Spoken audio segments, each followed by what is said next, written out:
খুব কি জোরে জোরে কামড়াচ্ছে, সুসুই লাগছে। যদি এরকম ন্যাচারাল ফিশ স্পা করাতে চাও তাহলে চলে আসো ঘাটশিলা, বিভূতিভূষণ বন্দ্যোপাধ্যায়ের বাড়ি। বাইক নিয়ে আর এগোতে পারলাম না, তাই পায়ে হেঁটেই ওয়াটার ক্রসিং করলাম। এরপর জঙ্গলের মধ্যে দিয়ে ট্রেকিং করতে হবে। এই বর্ষায় ঘাটশিলার ওয়াটারফল আরও ফুলে ফেপে উঠেছে, তাই আমরা দুই বন্ধু নামছি স্নান করতে। তবে জায়গাটা গা ছমছমে, ভয় লাগছিল আমাদের। এটা হলো ব্রুডি লেক, চারিদিকে পাহাড়ে ঘেরা, মাঝখানে রয়েছে এই লেকটা। আমরা এখন নিচের দিকে নামছি এখানে স্নান করব বলে। জল দেখো কাচের মতো পরিষ্কার একদম। ঘাটশিলায় আসলে আর যদি আদিবাসীদের হাতে এই দেশি মুরগির ঝোল না খাও তাহলে কিন্তু খুবই মিস করবে, অসাধারণ খেতে।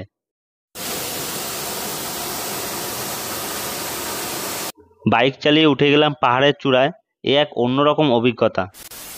RP93 নতুন একটা ব্লগে তোমাদের বিগ ওয়েলকাম। এবারে জার্নি করছি আমার পক্ষীরাজে চেপে।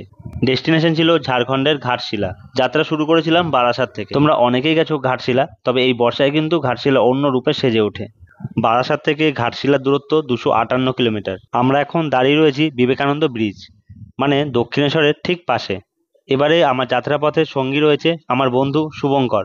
সত্যি বলতে ওর জন্য ট্যুরটা এত তাড়াতাড়ি সম্ভব হলো, ও খুবই এক্সাইটেড ছিল যাওয়ার জন্য। এখানে একটু রেস্ট নিয়ে এবার বেরাবো। আমরা খড়গপুরের রাস্তা ধরে কিছু দূর আগেতেই বৃষ্টি নেমে পড়েছে, তাই জন্য সাইডে দাঁড় করিয়ে রেনকোট পরে নিলাম দুজনেই।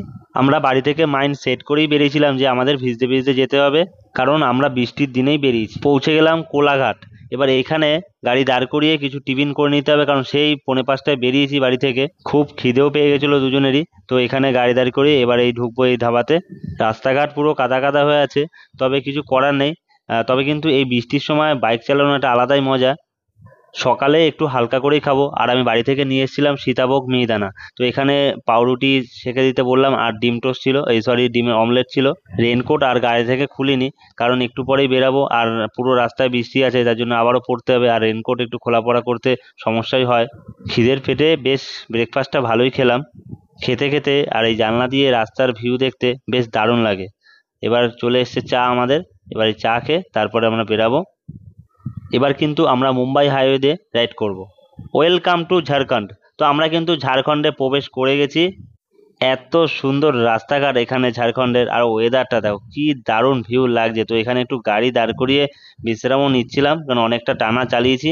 রাস্তার দুপাশ ধরে রয়েছে ঘন শাল গাছ, সব মিলিয়ে কিন্তু একটা সেই লেভেলের ভিউ রয়েছে। মানে এই রাস্তায় বাইক চালাতে ওফ ভাই সাহ, কি বলবো আর, দারুণ লাগছে দারুণ। এবার বলে দিই তোমরা যারা ট্রেনে করে আসবে, হাওড়া থেকে সকালের দিকে 3টে ট্রেন রয়েছে। বারবিল জনশতাব্দী এক্সপ্রেস, ইস্পাত এক্সপ্রেস এবং ঘাটশিলা মেমো এক্সপ্রেস। বিকেলের দিকে রয়েছে স্টিল এক্সপ্রেস, যেটা তোমাদের রাত 8টা 15তে ঘাটশিলায় ঢুকাবে। সকালের দিকে ট্রেনগুলো কিন্তু 9টা থেকে 9টা সাড়ে 9টার মধ্যে ঢুকে যাবে। এবার বলে দিই তোমরা চাইলে একদিনও ঘুরে নিতে পারো ঘাটশিলা, আবার 2 দিন ধরেও ঘুরতে পারো। তবে সব সাইট সিনগুলো কভার করতে গেলে তোমাদের কিন্তু 2 দিন লাগবেই। আমি যেমন মেন মেন পয়েন্টগুলো ঘুরে আবার রাতে কিন্তু রিটার্ন করেছি ঘাটশিলা থেকে। ঘাটশিলাতে যে ভিউ পয়েন্টগুলো রয়েছে বা সাইট সিনগুলো রয়েছে সেগুলো তোমাদের একটু বলে দিই। সুবর্ণরেখা নদী, এর পাশেই রয়েছে HCL মানে হিন্দুস্তান কপার লিমিটেড, যেখানে পাথর গলিয়ে তামা তৈরি হয়। Dharagiri waterfall, Galudih barrage, Duarsini, Burudih lake, Bibhutibhushan বন্দ্যোপাধ্যায়ের বাড়ি, রাতমোহনা, চিত্রকূট পাহাড়, সিদ্ধেশ্বর পাহাড়, Phuldungri hilltop, traditional tribal village, Ramakrishna Math. Video ভালো লাগলে একটা লাইক করে দিও। তোমরা যারা নতুন রয়েছো সাবস্ক্রাইব করে দিও। তোমরা ভিডিও দেখে চলে যাচ্ছ কিন্তু সাবস্ক্রাইব করতে ভুলে যাচ্ছ। আর যারা ফেসবুক থেকে দেখছো ফলো করে দিও।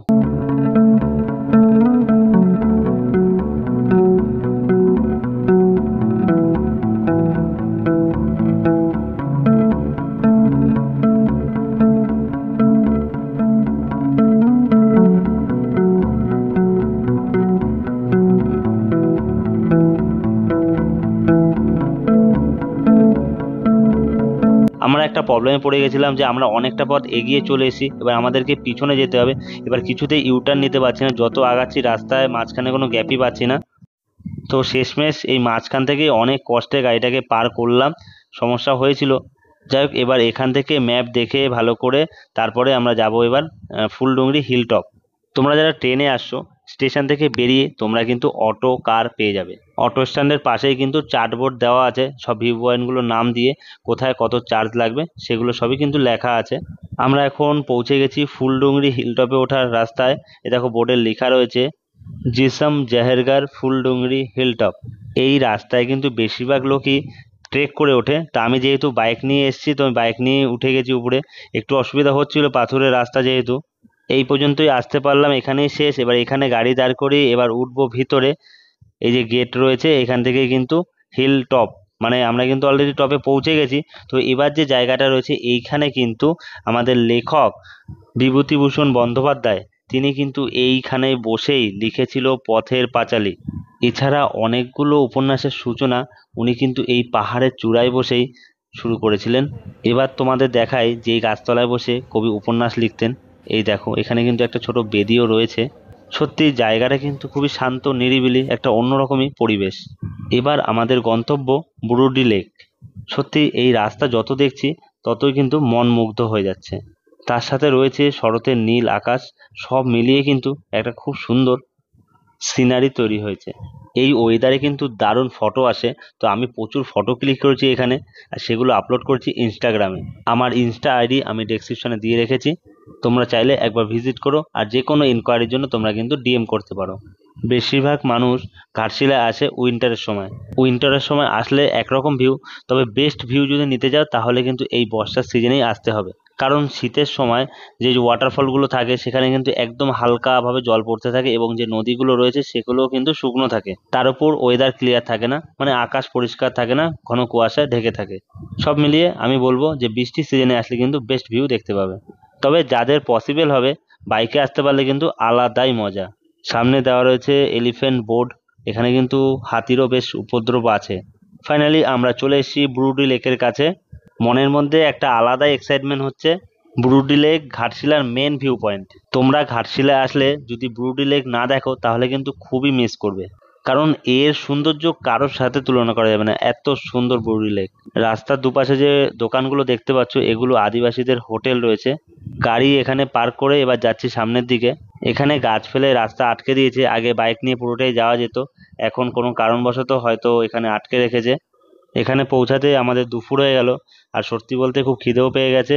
তো একবারে এই নদীতে স্নান করে তারপরে আমরা বেরাবো এখান থেকে। তোমরা এই ব্রুডি লেকের ভিউটা এনজয় করো।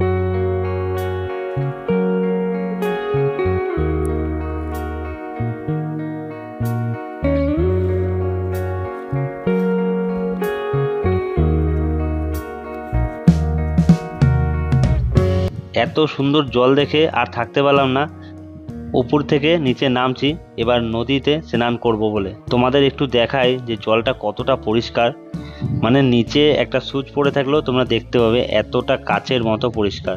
চারিদিকে সব বড় বড় পাহাড়ে ঘেরা, মাঝখানে রয়েছে এই লেক, অসাধারণ। আমরা এই ব্রুডি লেক থেকে স্নান করলাম দুজনে। স্নান করে আমরা এখন যাচ্ছি এখানে টিফিন করব। মনোরম একটা সবে সত্যি জলটা যত পরিষ্কার এবং ঠান্ডা, কাচের মতো পরিষ্কার, সুন্দর ঠান্ডা। চলো এবার খাওয়া দাওয়া করি। এবার চলে এসেছি পেট পুজো করতে। এই যে কড়াইতে দেশি মুরগি কষা হচ্ছে। এখানে খাবারের দামগুলো বলে দিই। ভেজ থালি 70 টাকা, ফিশ থালি 120 টাকা, আর চিকেন থালি 180 টাকা। আমরা কিন্তু চিকেন থালি অর্ডার করে দিয়েছি। প্রথমেই দিচ্ছে ডাল আলু ভাজা, তারপর একটা মিক্স ভেজ দিয়েছে, আর এই বাটি করে দিয়েছে দেশি মুরগির মাংস। একটা অনেস্ট রিভিউ দিচ্ছি, সবকটা আইটেম কিন্তু একদম ঘরোয়া রান্না হয়েছে, আর বিশেষ করে দেশি মুরগিটা খেতে তো একদম অসাধারণ ছিল। তোমরা ঘাটশিলায় আসলে অবশ্যই কিন্তু এই আদিবাসীদের হাতের দেশি মুরগিটা ট্রাই করবে। খাওয়া দাওয়া সেরে এবার একটু ঘুম দিয়ে নিই, পাশেই ছিল খাটিয়া, এবার শুয়ে পড়েছি। কারণ বাঙালি মানুষ দুপুরের খাওয়া দাওয়ার পর একটু ঘুম না হলে ঠিক জমে না। ঘুম থেকে উঠে আবারও বেরিয়ে পড়েছি ধারাগিরি ওয়াটারফল দেখতে। এই ধারাগিরি ওয়াটারফল দেখতে গেলে কিন্তু অনেক গল্প আছে। এই ফলসটা এতটাই ভিতরে যে তোমরা যদি অটো বা কারে করে আসো তাহলে কিন্তু অনেক আগেই নেমে যেতে হবে, কারণ এখানে পুরোটাই অফ রোড। রাস্তা এত ন্যারো, আর পাথর আর কাদাতে এমন হয়ে আছে যে বাইক চালানোই দুষ্কর হয়ে যাচ্ছে। এই দেখতেই পাচ্ছ গ্রামের ভিতর থেকে রাস্তা, আর বাড়ি ঘরগুলো দেখো মাটির বাড়ি, কিন্তু কি সুন্দর রং করে সাজানো রয়েছে। এগুলো দেখতে বেশ ভালোই লাগছিল। তবে সত্যি কথা বলতে বাইক চালাতে খুবই অসুবিধা হচ্ছিল। শেষমেশ আমি আমার প্লিয়ানকে নামিয়ে দিয়েছি, বললাম যে তুই নেমে যা ভাই। হ্যান্ডেল কন্ট্রোল করা খুবই মুশকিল হয়ে যাচ্ছিল, যেহেতু বড় বড় পাথর রয়েছে আর গাড়ি জোরে চালাতে পারছি না, সব মিলিয়ে কিন্তু খুবই অসুবিধা হচ্ছিল বাইক চালাতে। এবারে দেখো হঠাৎ করে দেখলাম ওয়াটার ক্রসিং পড়ে গেছে, তো আমি আর রিস্ক নিলাম না, গাড়ি পিছনে দাঁড় করিয়ে পায়ে হেঁটেই পার করলাম। হেলমেটটাকে হাতে নিয়ে নিলাম, কারণ কেউ মেরে দিলেই গেল। এবার রয়েছে কিন্তু অনেকটা পথ পায়ে হেঁটেই আমাদের পার করতে হবে। এটা এতটাই ভেতরে, অনেককে দেখলাম যে গাইড নিয়ে এসছে। গাইড মানে এখানে যে গ্রামের ছোট ছোট বাচ্চারা আছে, তারাই পথ দেখিয়ে নিয়ে এসছে, আর 50 টাকা তাদেরকে দিতে হয়। আমরা নিজেরাই খুঁজে খুঁজে বেশ এক্সপ্লোর করেছি। ওই যে উপরের বড় পাহাড় দেখতে পাচ্ছ, ওই পাহাড় থেকে কিন্তু এই ঝর্ণার জলটা নামছে। এখন এই জঙ্গলের ভিতর দিয়ে আমরা ট্রেক করে যাচ্ছি ধারাগিরি ওয়াটারফল দেখার জন্য। অনেকটা পথে কিন্তু আসতে হবে, তোমরা যখন আসবে দেখতে। এই ঝাড়খণ্ডের ঘাটশিলাতে যে রয়েছে ধারাগিরি ওয়াটারফল, সেটা দেখার কিন্তু জন্য অনেকটাই কষ্ট করতে হবে। আমরা অনেকক্ষণ ধরে হাঁটছি, আর এই জঙ্গলের ভিতর থেকে রাস্তা। ভেবেছিলাম বাইক নিয়ে আসবো, কিন্তু মাঝখানে একটা ওয়াটার ক্রসিং ছিল, সেটা আর করলাম না আমি। ওটা করতে পারলে বাইক নিয়ে পুরোটা আসা যেত। তো চলো এরপরে দেখা যায় ভিউটা কেমন আসে।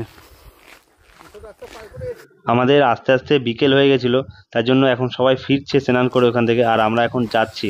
আর এখানের পরিবেশ কিন্তু বেশ অন্ধকার, কারণ এতটাই জঙ্গলে থাকা যে সূর্যের আলো ঠিকমতো পৌঁছাতে পারে না।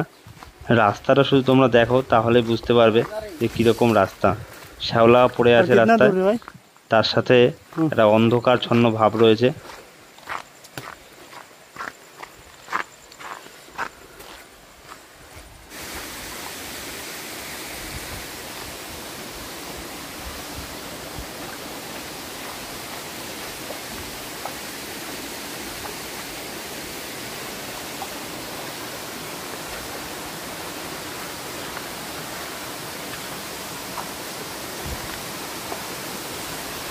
চ চ, ভাল লাগছে চ।